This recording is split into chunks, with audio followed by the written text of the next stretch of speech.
Hello everyone, तैयारी कर रहे हैं हम लोग बीपीएससी टीआरई 3.0 की। आज की वीडियो में मैं आप लोगों के साथ में बीपीएससी 1.0 और 2.0 में जितने भी जीके और जीएस के प्रीवियस ईयर क्वेश्चंस आए हुए हैं वो previous year question as a practice करवाने वाली हूँ। आप लोग इसको एज अ टेस्ट लीजिएगा और टेस्ट देने के बाद में आप लोगों के फाइनल मार्क कितने बनते हैं उसको जो है वो कमेंट बॉक्स में ज़रूर आप लोग शेयर करिएगा, ताकि आप लोगों को पता चले कि आप लोगों के कितने मार्क बनने चाहिए और कितने मार्क आप लोगों के आ रहे हैं और आप लोगों की प्रिपरेशन कैसी चल रही है। तो फिर चलिए, पहला क्वेश्चन हमारा है।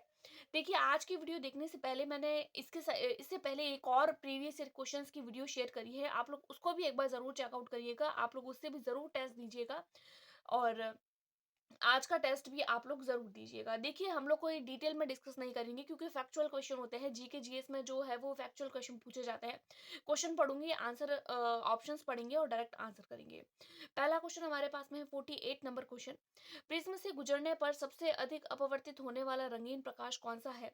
48 नंबर क्वेश्चन में हम लोगों को ऑप्शन दिए गए हैं पीला, बैंगनी, नीला, एक से अधिक या उपरोक्त में से कोई नहीं। तो देखिए, प्रिज्मा से गुजरने पर सबसे अधिक अपवर्तित होने वाला जो प्रकाश होता है वो बैंगनी होता है, यानी कि बी आपका जो है वो राइट आंसर हो जाएगा। अगला क्वेश्चन 49 नंबर क्वेश्चन हम लोगों को पूछा है, साइंस का क्वेश्चन है। किसी चालक का प्रतिरोध किसके समानुपाती होता है? पहला ऑप्शन है उसके अनुप्रस्थ काट के क्षेत्रफल के, दूसरा ऑप्शन है उसके घनत्व के, तीसरा ऑप्शन है उसके लंबाई के, चौथा है उपरोक्त में से एक से अधिक और पांचवा है उपरोक्त में से कोई नहीं। तो फिर चालक का प्रतिरोध जो होता है वो उसकी लंबाई के समानुपाती होता है, यानी सी आपका सही हो जाएगा। 50 क्वेश्चन नंबर हमारे पास में है, माचिस की डिब्बी में रगड़ने वाली सतह पर मौजूद मुख्यतः रासायनिक पदार्थ कौन सा होता है? देखिए, माचिस की डिब्बी होती है ना इस तरीके से, यहाँ पर जो है वो साइड में ब्राउन कलर का होता है, कलर होता है, इसके ऊपर हम लोग जो है वो जो भी हमारा मैच बॉक्स होता है उससे हम लोग रगड़ते हैं। तो ऐसा कौन सा होता है रगड़ने वाली सतह पर? पोटेशियम क्लोरेट होता है, फास्फोरस होता है, ग्रेफाइट होता है, एक से अधिक होता है, या फिर उपरोक्त में से कोई नहीं होता है। तो फिर माचिस की डब्बी पर जो रगड़ने वाला पदार्थ होता है वो फास्फोरस होता है, यानी 50 नंबर का आपका बी ऑप्शन राइट हो जाएगा। उसके बाद में हम लोग देखते हैं 51 नंबर क्वेश्चन, निम्नलिखित में से कौन सा अल्कोहल अल्कोहल पेय के रूप में उपयोग में लिया जाता है? यानी कि निम्न में से पेय पदार्थ कौन सा है 51 नंबर क्वेश्चन में?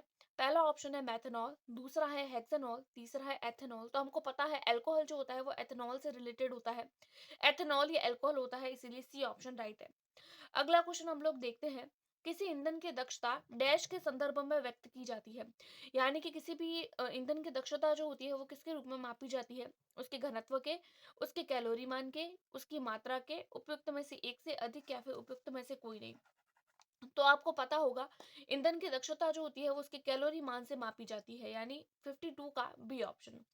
53 नंबर क्वेश्चन हमारे पास में है, खाने की डिब्बों पर जस्ता के बजाय टिन की परत चढ़ी हुई होती है, क्यों? क्योंकि जस्ता टिन की तुलना में महंगा होता है, टिन की तुलना में जस्ता का गलनांक अधिक होता है, या टिन की तुलना में जस्ता अधिक प्रक्रियाशील होता है। तो यहाँ पर आपका सी ऑप्शन 53 का सी ऑप्शन आप लोगों का राइट हो जाएगा। अगला क्वेश्चन हम लोग देखते हैं, निम्नलिखित में से कौन सी पारंपरिक सिंचाई पद्धति नहीं है? देखिए, जो नहीं है ना, इस नहीं को आप लोगों को अच्छे से देखना है, कौन सी पारंपरिक सिंचाई की पद्धति नहीं है। देखिए, ये जो क्वेश्चन है वो आप लोगों को 8th क्लास की एनसीईआरटी की बुक में से लिया गया है। तो आप लोग ध्यान रखिएगा कि आप लोगों को ल्यूसेंट की बुक से इस बार जीके जीएस नहीं पढ़ना है, बल्कि 6 7 8 9 10 तक की जो है वो आप लोगों को जीके जीएस के लिए आप लोगों को एनसीईआरटी की बुक पढ़नी है। नहीं पूछा है तो देखिए, इसमें से आप लोगों का खंडक प्रणाली होता है, चैन पंप प्रणाली भी होता है, डिप प्रणाली जो होती है वो पारंपरिक पद्धति नहीं होती है, ये आज आज के समय की प्रणाली है, इसीलिए सी ऑप्शन हमारा सही हो जाएगा क्योंकि हम लोगों से नहीं पूछा है। अगला क्वेश्चन हमारे पास में है, मानव गुर्दे की कोशिका में लिंग गुणसूत्रों की संख्या कितनी होती है? देखिए, लिंग गुणसूत्रों की संख्या पूछी है तो लिंग गुणसूत्रों की संख्या गुर्दे में एक जोड़ी होती है, इसीलिए 55 का आप लोगों का ए ऑप्शन सही है। अगला क्वेश्चन हमारे पास में है, मानव कान का श्रवण प्रयास क्या होता है? ये क्वेश्चन भी साइंस से लिया गया है, 9th क्लास की एनसीईआरटी की बुक में आप लोगों को मिल जाएगा। 20 हर्ट्ज से 20,000 हर्ट्ज, 20 हर्ट्ज से कम तो नहीं होता है, 20,000 हर्ट्ज से अधिक भी नहीं होता है, 20 से 20,000 हर्ट के बीच में ही होता है, इसीलिए ए ऑप्शन इसका 56 का ए ऑप्शन। 57 हमारे पास में है, निम्नलिखित में से किसमें उच्चतम ऊर्जा होती है? सर्वाधिक ऊर्जा किसमें होती है? 57 नंबर क्वेश्चन है, सर्वाधिक ऊर्जा किसमें होती है? नीले प्रकाश में, लाल प्रकाश में, या पीले प्रकाश में? एक से अधिक नहीं होगा, ई भी नहीं होगा। तो सबसे अधिक जो ऊर्जा होती है वो नीले प्रकाश में होती है, यानी 57 का ए नंबर क्वेश्चन राइट है। उसके बाद में आता है पेंसिल लेड बनाने के लिए किस पदार्थ का उपयोग किया जाता है। यानी पेंसिल लेड होती है, जैसे कि इस तरीके से पेंसिल होती है, पेंसिल के ऊपर की निब होती है ब्लैक कलर की, तो वो किस उसको बनाने में किसका यूज किया जाता है। सल्फर का नहीं होता, सिलिकॉन का भी नहीं होता, ग्रेफाइट का होता है। हम लोगों को पता है जब हम लोग कार्बन के अपर रूप पढ़ते हैं। ये जो क्वेश्चन है वो 10th क्लास की आप लोगों की साइंस के एनसीईआरटी की बुक में से लिया गया है, इसलिए 58 क्वेश्चन का आपका सी ऑप्शन राइट हो जाएगा। अगला क्वेश्चन हमारे पास में है, प्रकाश की एक किरण दर्पण पर 30 डिग्री के कोण पर आपतित होती है, अभिलंब और परावर्तित किरण के बीच का कोण। तो देखिए 30 डिग्री के कोण पर आपतित हो रही है, तो अभिलंब और परावर्तित किरण के बीच का कोण 60 डिग्री हो जाता है, यानी 60 डिग्री। इसीलिए 59 नंबर क्वेश्चन का बी ऑप्शन सही होगा।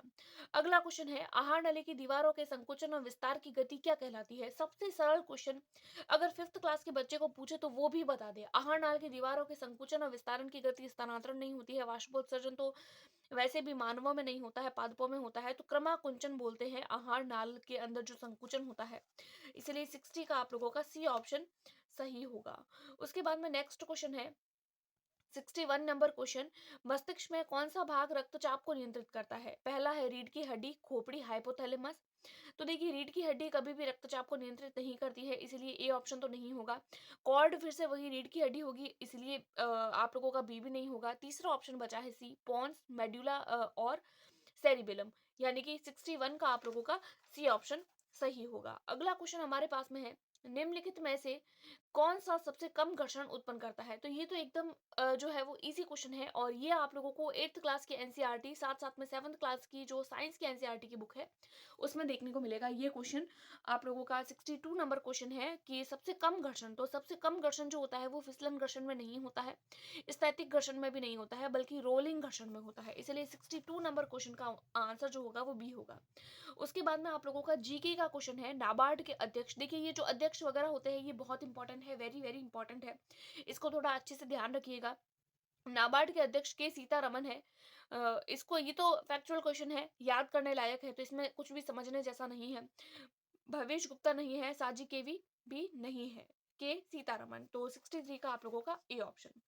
अगला क्वेश्चन हम लोग देखते हैं, ओएनजीसी के अध्यक्ष कौन है। फिर से अध्यक्ष, तो मैं आप लोगों को बार बार कह रही हूँ, अध्यक्ष जितने भी है तो, और जितने भी प्राइज आप लोगों को दिए गए हैं, या फिर जो भी प्राइज से रिलेटेड जितने भी क्वेश्चंस होते हैं और किसी भी संस्था के अध्यक्ष होते हैं, तो उसमें से मैक्सिमम क्वेश्चन आप लोगों को टीआरई 1 और टीआरई 2 में पूछे गए हैं। तो ओएनजीसी का अध्यक्ष जो है वो माधुरी मित्तल नहीं है, डॉक्टर माधुरी गिल नहीं है, और आप लोगों का आंसर जो है वो डॉक्टर अलका मित्तल हो जाएगा, 64 का ए। देख रहे हैं आप लोग कितने नजदीक नजदीक के ऑप्शन दे रहे हैं। देखिए यहाँ पर माधुरी माधुरी कॉमन कर दिया, यहाँ पे मित्तल मित्तल कॉमन कर लिया, तो बहुत कंफ्यूजन रहती है, इसलिए ध्यान से आप लोगों को एक एक चीज डेप्थ में पढ़नी होगी।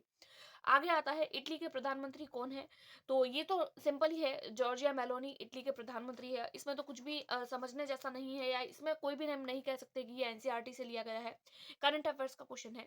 अगला क्वेश्चन है हमारे पास में, 5वीं बाघ गणना रिपोर्ट के अनुसार 2022 के अनुसार भारत में बाघों की संख्या 31,067, 32,067 या 30,067। तो देखिए 5वीं बाघ गणना रिपोर्ट 2022 के अनुसार भारत में बाघों की संख्या जो है वो 31,067 है, यानी 3,100, सॉरी 31,000 नहीं है, 3,167, 3167 है, 3167, 3267 और 3,067।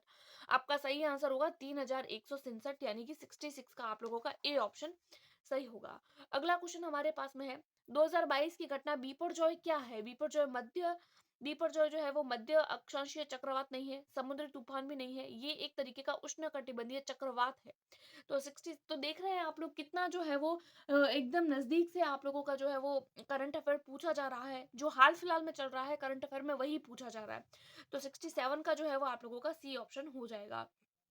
अगला क्वेश्चन हमारे पास में है 68 नंबर क्वेश्चन, कि मध्याह्न भोजन योजना का नाम क्या है। तो मध्याह्न भोजन योजना का नाम ऑप्शन है हमारे पास में, पीएम पोषण योजना, दूसरा है पीएम मध्याह्न पोषण योजना। यहाँ पर मध्याह्न देख के आप लोग बी ऑप्शन नहीं लगा दीजिएगा, क्योंकि ये ऑप्शन नहीं है, यह नेशनल पोषण योजना। तो आप लोगों का मध्याह्न पोषण भोजन योजना का नाम जो है वो पीएम पोषण योजना कर दिया गया है, इसीलिए 68 का ए। अगला क्वेश्चन हम लोग देखते हैं, थावे महोत्सव 2023 का आयोजन स्थल क्या है, यानी कि थावे महोत्सव 2023 का आयोजन कहाँ पर किया गया था? तो फिर भागलपुर में नहीं किया गया था, मुंगेर बिहार में भी नहीं किया गया था, पटना में भी नहीं किया गया था। तीनों में से कोई भी नहीं होगा, इसलिए उपयुक्त में से कोई नहीं, यानी 69 का ई ऑप्शन। उसके बाद में आता है बिहार सरकार की स्टेट आइकन क्या है? स्टेट आइकन कौन है बिहार सरकार की? तो फिर पल्लवी ठाकुर नहीं है, मैथिली मिश्रा भी नहीं है, मैथिली ठाकुर है। बिहार सरकार की स्टेट आइकन जो है वो मैथिली ठाकुर है। यहाँ पर भी आप लोग देख रहे हैं कितने नजदीक नजदीक के क्वेश्चन ऑप्शंस दिए गए हैं। यहाँ मैथिली मैथिली कॉमन कर दिया, यहाँ ठाकुर ठाकुर कॉमन कर दिया। तो फिर बहुत नजदीक के क्वेश्चन पूछे जाते हैं, तो फिर ऑप्शंस जो होते हैं वो भी बहुत नजदीक के होते हैं। तो आप लोग ऑप्शंस को भी अच्छे से ध्यान से पढ़िएगा, फिर आंसर करिएगा। तो 70 नंबर क्वेश्चन का आप लोगों का आंसर हो जाएगा सी। अगला क्वेश्चन है, जल जीवन मिशन की सकल बजट राशि कितनी है? 70,000 करोड़, 72,000 करोड़ या 75,000 करोड़? तो ये तो सिंपल सा है, जीके का क्वेश्चन है, ए नंबर ऑप्शन, यानी कि 70,000 करोड़। अगला क्वेश्चन 72 हमारे पास में है, क्लस्टर आधारित गांवों के विकास की योजना का नाम क्या है? क्लस्टर आधारित गांवों के विकास की योजना, तो दीनदयाल उपाध्याय रूर्बन मिशन नहीं है, doctor Shyama Prasad Mukherjee rurban mission है। तो आप लोगों का यहाँ पर बी ऑप्शन 72 का बी ऑप्शन राइट हो जाएगा। कई बार अटल बिहारी वाजपेयी रूर्बन मिशन लगा देते, तो सी नहीं होगा, बी होगा 72 का बी ऑप्शन।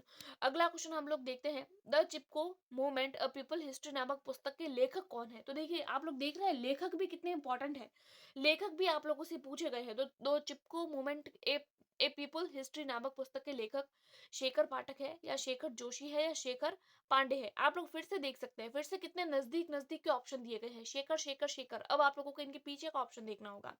तो हमको पता है द चिपको मूवमेंट बुक के जो लेखक है या राइटर जो है वो शेखर पाठक है। तो 73 का ए ऑप्शन।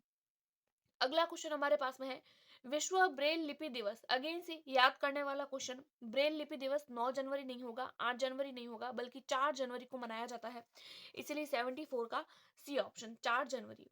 अगला और सबसे लास्ट नंबर क्वेश्चन आप लोगों से पूछा गया है कि भारत गौरव पर्यटक रेलगाड़ी के संबंध में कौन सा कथन तथ्य सही है? 16 अप्रैल 2023 को शुभारंभ किया गया, ये तो नहीं होगा। देखिए ये ऑप्शन, आप लोगों के ऑप्शंस जो है वो इसमें 5 ऑप्शन दिए गए हैं, 5 में से आप लोगों को यहाँ पर कुल 5 ऑप्शन दिए गए हैं, 5 ऑप्शंस में से आप लोगों को कंफ्यूजन होगी, आप लोगों को ऑप्शंस पढ़ने हैं और डायरेक्ट आंसर देने हैं। तो यहाँ पर बोला है पहला ऑप्शन 16 अप्रैल 2023 को शुभारंभ हुआ, दूसरा है नई दिल्ली रेलवे स्टेशन से शुरुआत हुई, या 25 दिसंबर 2023 को शुरुआत हुई।